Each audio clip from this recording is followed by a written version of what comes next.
Hi friends, ஹெல்த்தியான கோதுமை கிச்சடி எப்படி செய்கிறதுன்னு பார்க்கலாம்.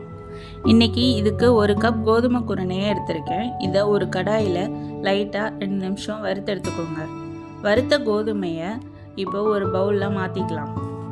இப்போது அதே கடாயில் கொஞ்சமாக எண்ணெய் விட்டு 1 டேபிள் ஸ்பூன் கடலைப்பருப்பு, நறுக்கி வச்சுருந்த 4 பச்சை மிளகாய், நறுக்கி வச்சுருந்த ஒரு பெரிய வெங்காயம் இதையும் சேர்த்து 1 நிமிஷம் நல்லா வதக்கி எடுத்துக்கோங்க.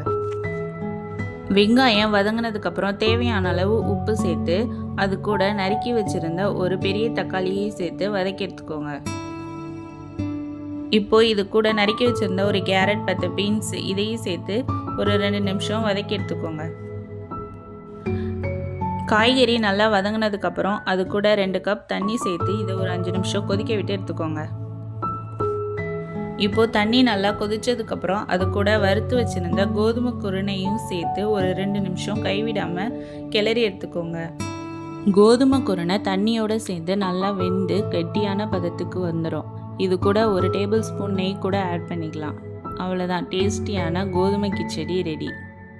இதை நம்ம முட்டை பொடி மாஸோடு சாப்பிட்டா செம்ம டேஸ்ட்டாக இருக்கும். இந்த வீடியோ பிடிச்சிருந்தா லைக் பண்ணுங்கள், ஷேர் பண்ணுங்கள், கமெண்ட் பண்ணுங்கள், மறக்காமல் சப்ஸ்கிரைப் பண்ணுங்கள். பக்கத்தில் இருக்க பெல் ஐக்கானையும் கிளிக் பண்ணுங்கள். அப்போ தான் போட்ட வீடியோ உடனே வரும். தேங்க்யூ.